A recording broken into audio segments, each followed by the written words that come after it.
Gray Matters is brought to you by Magi. Magi is my AI solution. I get asked a lot which AI platform is best. Is it ChatGPT, Claude, Gemini, Perplexity, DeepSeek? Well, I don't know. Nobody does. And that's exactly why I use Magi.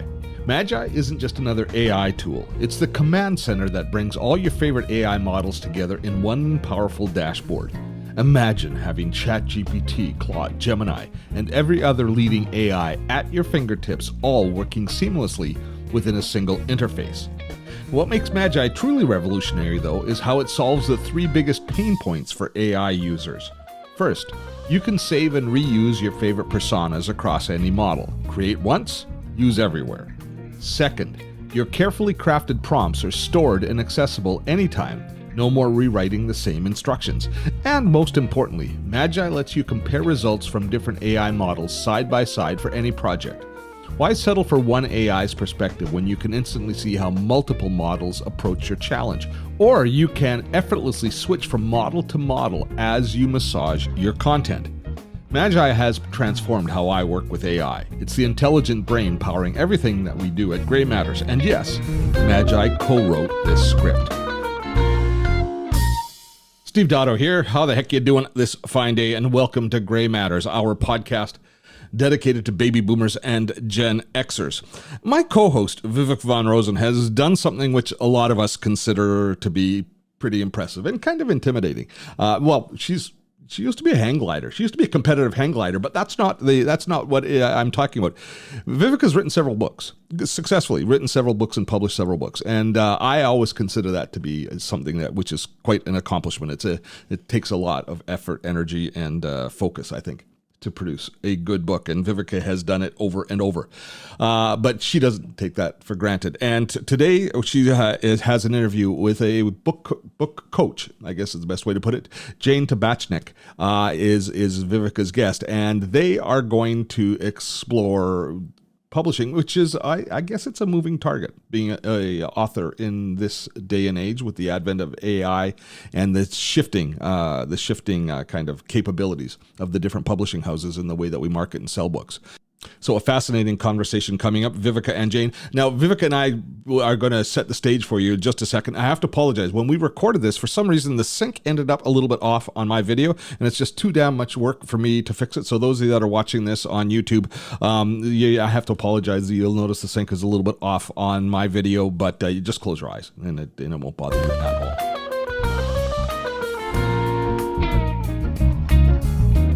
So talk to me about your conversation with Jane. Jane's a book coach. Is that what she calls herself? Yeah, she's a book coach. She helps people write their books. But what we really talked about was the marketing of books and a little bit about how that has changed since AI and people's ability to self-publish. So we can create books and publish them on our own, which is a lot different than the old days of, finding a broker. Has her job changed from back in the day, first of all, giving people the encouragement that they can actually do it and write the book and guiding them through that process, which you've done multiple times, but most of us still see as this huge hurdle. Finding the publisher, which used to be the big thing, people sending out there, that was always the huge challenge, is finding a publisher. Those things have the challenge of writing a book is been mitigated a lot by the assistance of AI. It's like you have a full-time editor working with you, which we won't talk about the good or the bad of that. We'll just say, accept that it is. And self-publishing means that it does, if the publisher says they're not going to do it, screw it, you can still publish a book. So her job has shifted to, okay, you don't have a publisher. Now this is the things that you have to do to make sure your book is going to meet the goals and objectives that we're going to set. Do I have it? Yes, and, because she's got such deep experience, she can work with the client, and she can tell by the quality of what the client's doing. Should we go for traditional publisher? Do you wanna go for traditional publisher? If you do, this is the path, and these are the things we have to do. Oh, you wanna self-publish? Okay. Then we need to find you a good designer and create a book that actually looks something of value and not something that just got, popped out of AI. So her role has expanded, I would say, rather than So, changed. a question for you then about the value of investing this energy Yeah. in writing a book. Because as boomers and Gen X, I think we have an Yeah. inflated value of that might not be the right way to say it, but but we definitely see a premium and a quality to somebody who's Mhm. managed to publish a book. It's a real calling card. It's a real badge. It's Yeah. a it's an accomplishment, and it sets you at a different level than us mere mortals. People who've written books are at a different level of, you're a Y serious person, whereas those of us who haven't written a book, we aren't quite as gifted. Well, let's have a listen, you and Jane, and then we'll come back and we'll do a little bit of a post op on it.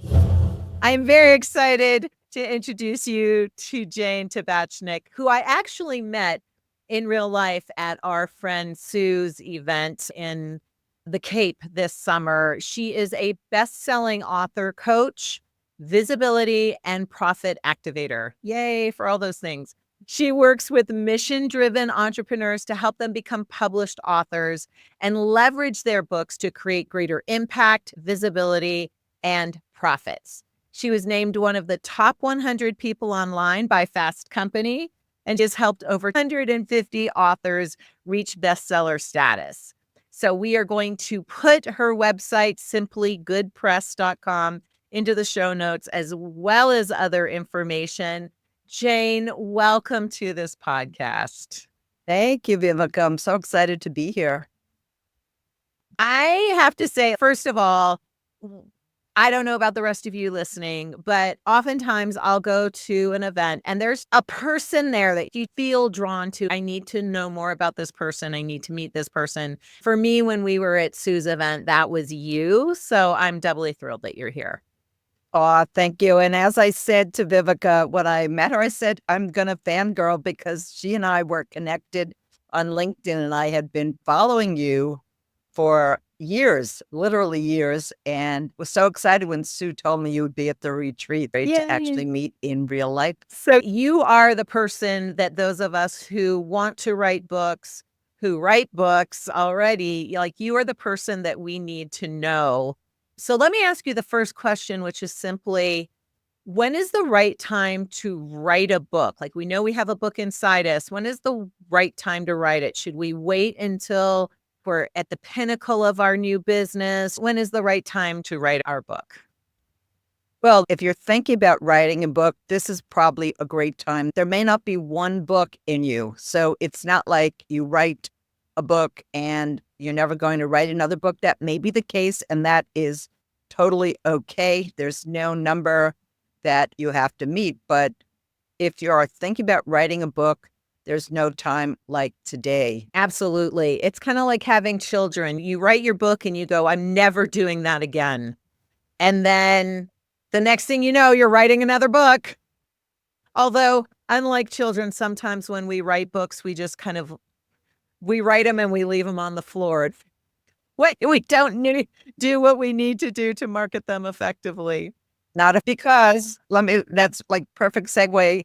Books don't automatically sell themselves. So if you write a book, it's in your best interest to talk about it, not just the month before and the month after the book comes out, but on an ongoing basis. And you can actually have your social profiles do that. You add your book to your social profiles, which a lot of people just simply don't do.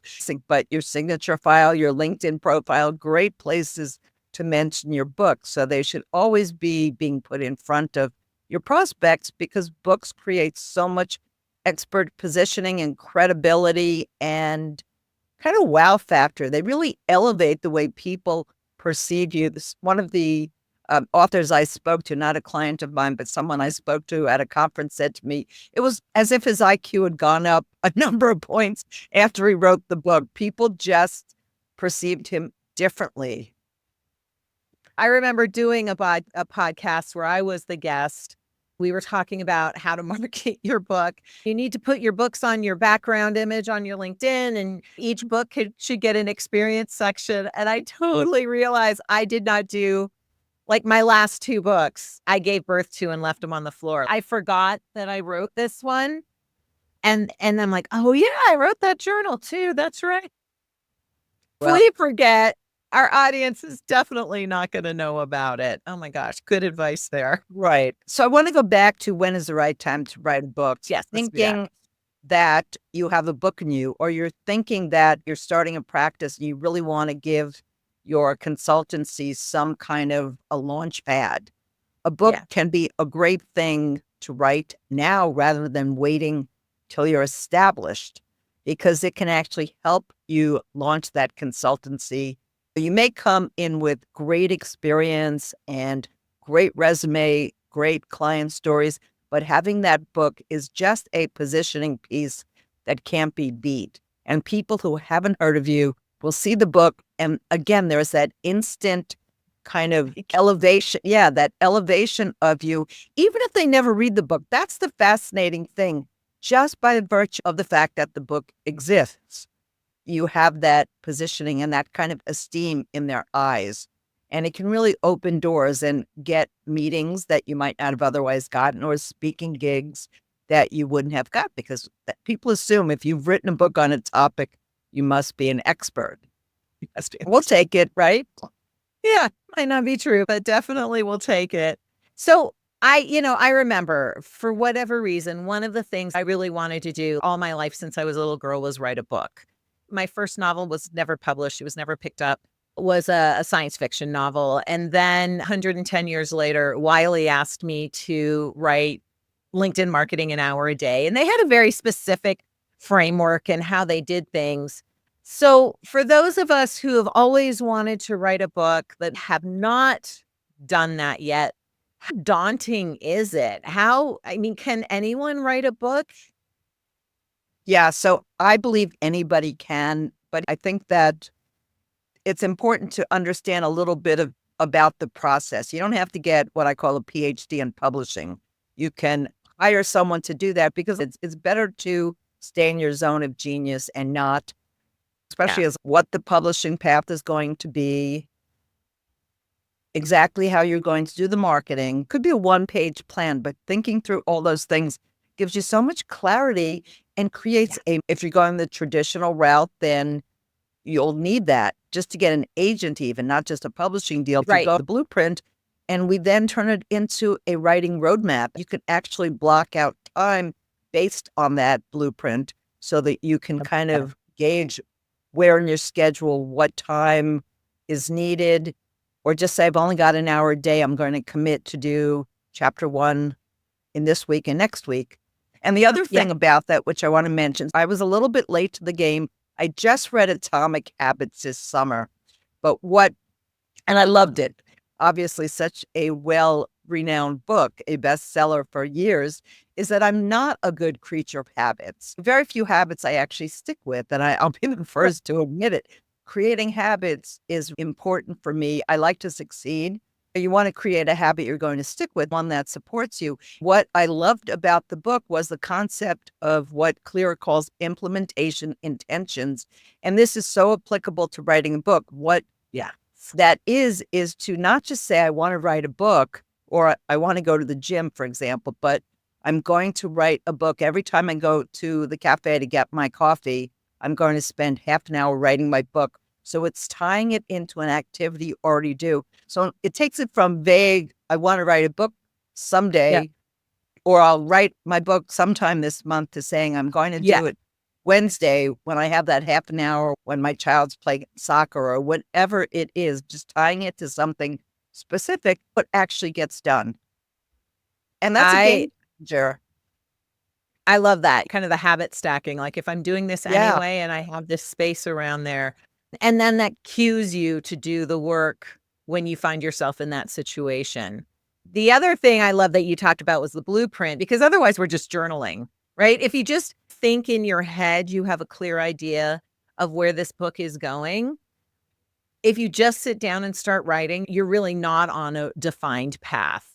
Not that you can't veer off the blueprint if you get inspired, but I think that blueprint, that clearly defined path, is so key. And then the other thing you said that I really liked is the scheduling part of it. Because if I sat down to write at 5 o'clock in the afternoon, that book would be considerably different and a lot worse. The book I wrote, for me, I'm a morning person, writing at 7 a.m., which is when I'm most awake, alert, and in tune and in touch. So I think that is really important too, the scheduling piece of it. And if you can schedule it and stack it with something else you're doing, like James Clear talks about, then that seems like very, very good advice indeed. Yeah. You know, what you just mentioned is also playing to your strength. I'm like you.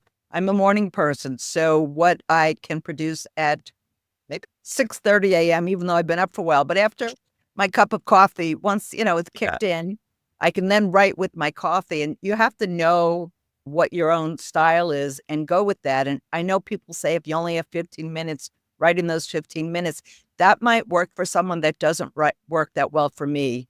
Like the Pomodoro method, I'm just not Right. good with that. I need a block of time to get into the project, keep going, and move through some content. I admittedly a really slow writer, so I need that block of time. You need to learn a little bit about your own style and self. The other thing I wanted to mention about the blueprint, which is so valuable, is it really helps eliminate writer's block or obstacles. Once you've clarified what you're writing, who it's for, and you've got a table of contents, when you start to write, it's clear what belongs and what doesn't. Entrepreneurs have scope creep and we have shiny object syndrome, and we get excited about so many ideas we want to throw in the kitchen sink. And that really is great, really clarifying it well in a logical way in the book, in the way that you think the book should be laid out as you originally envision it, is the best thing to do. Not having these thoughts as you're going along, like, oh my God, should I include this? Should I include that? Something comes up or there's a new development that should be included. Of course, you want to adjust your blueprint by really planning it out and taking the time to think through the reader experience you want them to have, what you want them to come away with. You really can define what belongs in there, and it eliminates questioning as you're going, like, should that go in? Shouldn't it? It's kind of creating its own litmus test for the content. It's easy to just, nope, that's for book 2 or 3. I was just going to say that, like, have a different folder, a different journal, a different whatever, and you can jot those ideas down and put them aside because maybe that's book number 2 or 3. The other thing is, and I found with me, when I was writing the Wiley business book, I felt like every word needed to be gold. This was not the case. I had so many editors, and the final results were much better than what I could have done on my own. But you just got to get it out there, right? And sometimes, to your point about the Pomodoro, like, yes, and at 20 minutes, I'm getting into my groove. And while I have been writing for 20 minutes, that's probably all going to go into the trash or the delete. But I'm just getting into my groove at 20 minutes. So you need to know yourself and your own style and adjust your schedule accordingly. And your book is not just a project. It is something that you need to spend as much time focusing on as you would any project that you would do for a client, is my humble opinion. Yeah, and I'm so glad you mentioned the editor because, let's face it, all New York Times, Wall Street Journal, best-selling authors have editors. Like you, they may have 3 different editors. So it's not to say that those authors aren't good writers, and we all need a good editor. So don't worry if you don't think it sounds great. A good editor can take your concepts and take your writing style and make it flow better and make it polished and really make it the way you would want it to be in a book and make you look like a great author. Yeah. And if you're going traditional publishing with the proposal and they accept it, I think they still provide editors. Lord knows they might not anymore. But certainly you can hire professional editors to help you, right? Yes. And I'm so glad you raised that, Viveka, because there are 2 things I really want to encourage people. If you're self-publishing, the 2 places you want to spend your money, besides, of course, if you wanted to hire me as your book coach. Yes, you need to spend it on Jane. The 2 really most important places to spend your money are on your cover and on your editing. I should say, and your book formatting, because that is layout design of the interior of the book. the print book or the ebook. And it may sound simple. It's the kind of thing that people don't notice if it's really good necessarily. But when it's not good, you give up reading the book because it's just horrible. It's like sitting on an uncomfortable chair. That's such a good point. I never thought, but I have not read books because I looked at it and I just made the assumption that this book can't be good.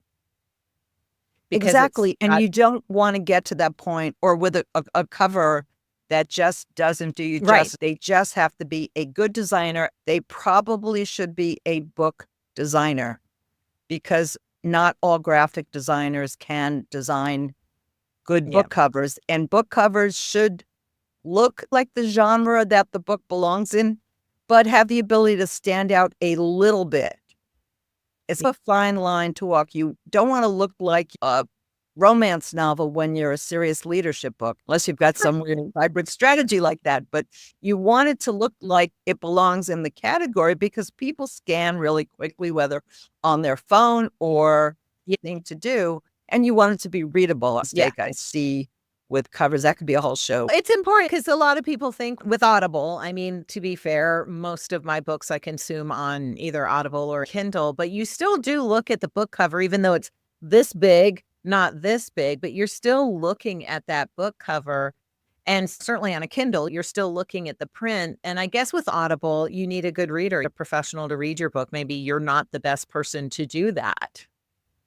Absolutely. And here's the other thing about what the quality and spending the money. If you're looking to use your book to grow your business, to attract high-end clients, it has to look and feel like a product that they would be happy to invest in.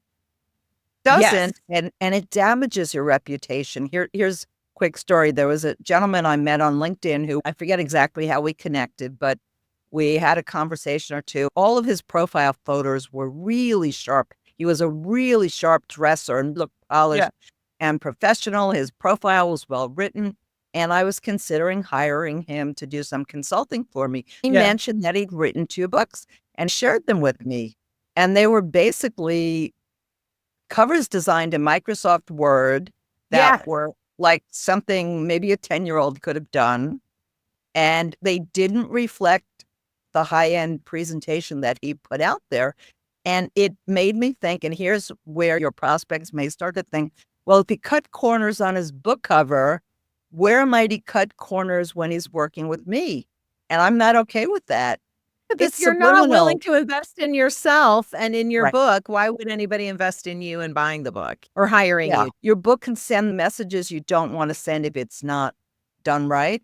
It can be a 50-page book and work really, really well for you. It doesn't have to be a 300-page book with an index, a reference section, and a glossary. I just did a book like that. It was quite a tome, but beautiful. You don't have to do that, but it has to be well packaged, just like you would want your slides to look if you're going in with a pitch deck. So tell me a little bit, you were talking like 300-page books, 50-page books.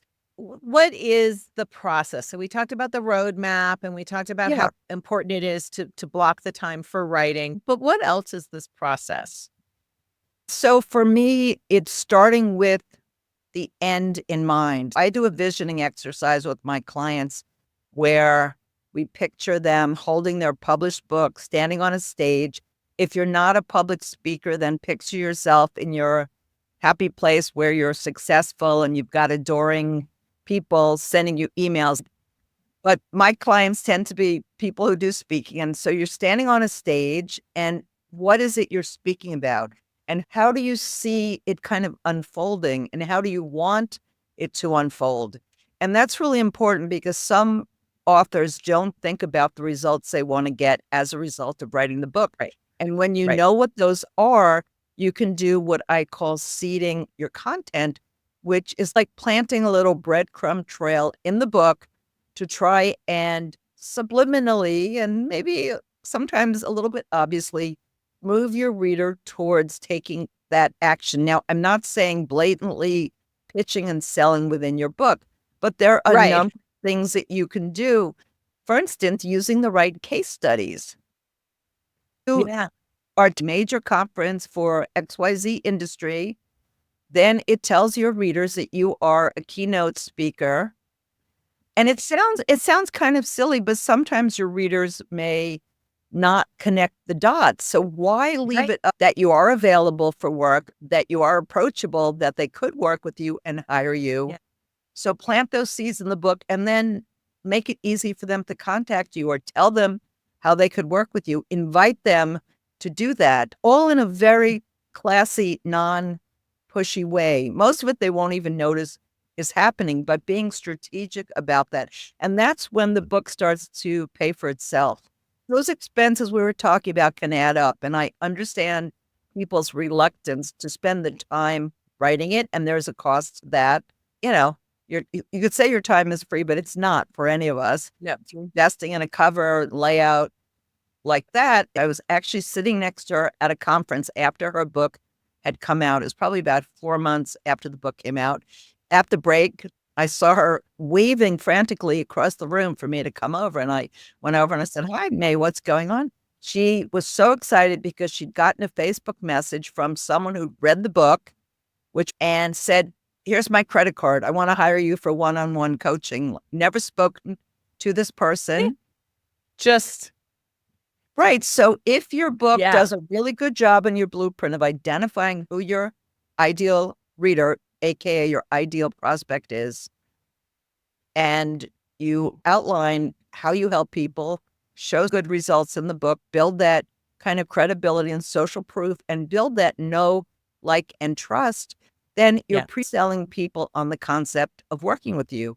For some people, the book is as far as they'll go. They may not have the budget to work with you. They may not be ready, but you've planted that seed. And then you have the people who bought the book because they needed that solution.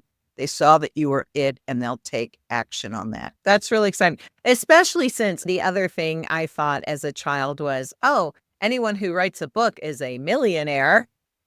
Sorry.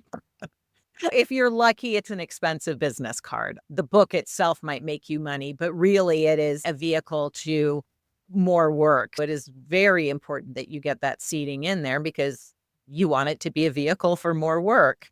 Gabby Bernstein just released her book, Self-Help, and watching what she does was an exercise in here's how you sell a book so that you can actually make money on the book. Now, mind you, she is a millionaire and does have endless resources to support her in her launching of her book. But it is important to what you said earlier. You need to end with the start and start with the end and have an idea of Yeah. what you are going to do as far as the promotion of the book. That's really true. I think the best thing that you can do with marketing your book is to take advantage in a good way of your existing network and to spend the time. And this is just good business advice. You don't have to be writing a book, but to continually be nurturing and reconnecting with your network. And I'm a big fan of the go-givers, being generous with people, and you're doing things mostly because you enjoy doing it, not because you're, trying to buy some credits for later. But, however you do it, having those relationships in place and doing some good deeds, people are much more willing to help you when the time comes. Most people are not comfortable asking. That's another thing. Becoming an author, you really have into being outside your comfort zone in a number of, the fears I hear are, what if nobody reads it? What if I get 1-star reviews? There are trolls. Mostly those reviews come from trolls, but who knows? But the good news is you published the book and maybe 10 of your competitors who wanted to write a book didn't. So you're already ahead because of that. A big impact outside of you, where it's really about the reader and the impact or mission that you have. And it doesn't have to be curing cancer. It could just be, I want to help women leaders struggle less in a male-dominated world. Or you could want to help 50 people, but if you let people know that you've got this goal and it's outside of making me a bestseller, which is a lot of what I get asked to do. I get these random, I call them drive-by connection requests or messages on LinkedIn. And they're like, hey, I published a book. Could you buy it? Hey, I published a book. Could you review it? Like, maybe not. Exactly. Let me just say, if they said to me, I wrote this book and I think it'll interest you or interest your audience because XYZ, I might actually stop and be interested. But when it's just that drive-by request that really doesn't tell me anything, then it lays kind of flat and gets ignored. Right. And it's automated. Most likely. Most of those communications are automated because someone said, oh, yeah, I do great lead gen for books. Like, no, you do LinkedIn spammy automation baloney for books. It's a big Right. difference working with a lead gen book promoter than it is someone like Jane. I mean, that's just that I'll step off my soapbox because Yeah. that's a pet peeve of mine. Yeah. When you are busy actively reaching out and having those connections, conversations, and staying in touch, I find it joyful and opportunities show up. People be like, I'm so glad you called. I had an opening in my podcast schedule. I'd love to have you come Promote your new book. Yeah. It just ends up creating opportunities and it's a great thing. I encourage everyone to do a little more of it. Well, not only that, I'm so glad you brought that up because, not only opportunities for marketing the book, but someone might be like, oh, wow, you're writing a book on this thing that you do. I was on the fence, but now I think I need to hire you because you're obviously an Yes. expert because you're writing the book. You never know where those Exactly. outreaches might lead. Or they know someone, there are a couple of degrees Or of they know someone. separation. Yeah, Yeah, but it's absolutely. great. The funny thing is so many of us spend time on social media. If we just take that one extra step, just reach out to one person every time you're on the platform that you haven't spoken to in a while. Yeah. Now I should go take my own. Isn't that okay? Yes. I'm writing a new book and I'm like, okay, now I got to listen to Jane and also I got to hire Jane. So, yeah, I love that. Well, I could talk for hours and we should probably have you back, but tell people a little bit more about what you do and how you can help them to birth their first book or second book you. or third book. So I work with people who want to write books at 3 different places. The first is the idea stage, which I really love. A lot of times people will have ideas for a few books and they're not sure which book to write first. That is, for me, a fun process to help go through the ideas and really figure out which book, what makes sense, and what's going to bring you to the goals you have. So that's one thing, coaching them through writing the book. You don't need a book coach, but it can be helpful to keep you on track, accountable, help you vet ideas, and just help you write a better book. And, the other thing is if you haven't done something before, it's helpful to work with someone who's been through the process. That can be a writing community. It doesn't have to be a book coach, but you want to surround yourself with people who know about the process, help you, because you'll hear things like anyone can publish a book, just upload a file to Amazon. If you're looking to attract high-end clients the way you want to do it with your book. So you want to get some good advice. And there's a lot of free information online. You can spend a lot of time figuring it out, but it's time consuming of Amazon. So the book has the best chance of being discovered by people who don't know you or are looking for a book on that topic. And then the third thing we do is book launches and promotion, podcast tours, etc. I didn't even know about part number 2. So that's very cool and interesting. Yeah, it's fun. I love to help authors really shine and get their work out there. And, I have the fortune to work with so many interesting people. With each book, I learn something new about a topic and industry. Even though I've helped a number of different leadership experts, each book has its own take, flavor, audience. So it's really a joy to be able to help them get their message and their methodology out there and learn in the process of doing that and helping them realize their dream, because it's often to write a book. And the last thing, which is new and I'm really, really excited about, is I'm hosting writing retreats starting in Paris this May. So it'll be a small group writing retreat to work on the book blueprint, part writing retreat, part cultural immersion. And I think it's going to be amazing. Yeah, I've got it booked off in my calendar. I think that's just kind of the best of all the worlds. writing, Paris. You can't beat it. Yeah, And, that's amazing. thank you. What that does is it takes advantage of that implementation intention. If you decide you wanted to go on my writing retreat or a writing retreat, it means you're saying, I'm going to write my book on those dates. I'm going to get Yes. to my book blueprint on those dates. And it's really empowering to know that on a certain date, you'll have accomplished something that's on your to-do list and Yeah. move your project that much further. While speaking French I love it. and eating croissant. Yes. Yeah. Fait au lait. Listen, I it can love be that. fun. It doesn't have to be grueling to write your book. It can be No. fun, and it doesn't have to be a lonely endeavor either. Right. Exactly. That is one thing, especially since COVID, getting on Zoom with people and just writing together. You're all silent, but you're just together on Zoom, or better yet, together in a cafe. It does not have to be a solo endeavor. I love that. And especially when it comes to promoting it, you're going to need Each other. a team, whether it's an official launch team or a network to help get the word out. Well, Jane, I want to thank you so much for being here today and for being my guest. I learned a lot, and I know my audience did as well. Any final words you'd like for the audience? Yes, if you're thinking about writing a book, take action because it's going to do more for you as soon as you even start talking about it. Before it's even published, you can benefit by telling people that you're writing a book that's coming out, say, fall 2025. You get the benefit of being in action doing the writing. So go for it.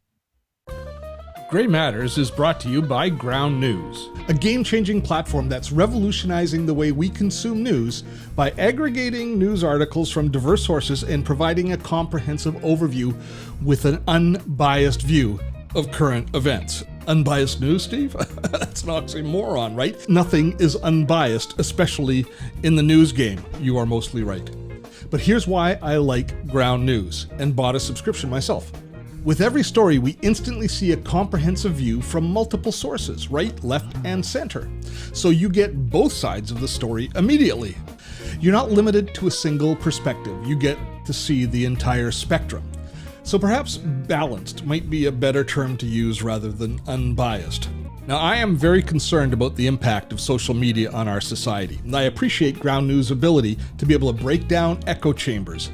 We really need to take back control of our information and opinions rather than letting the algorithms dictate what we think and what we believe.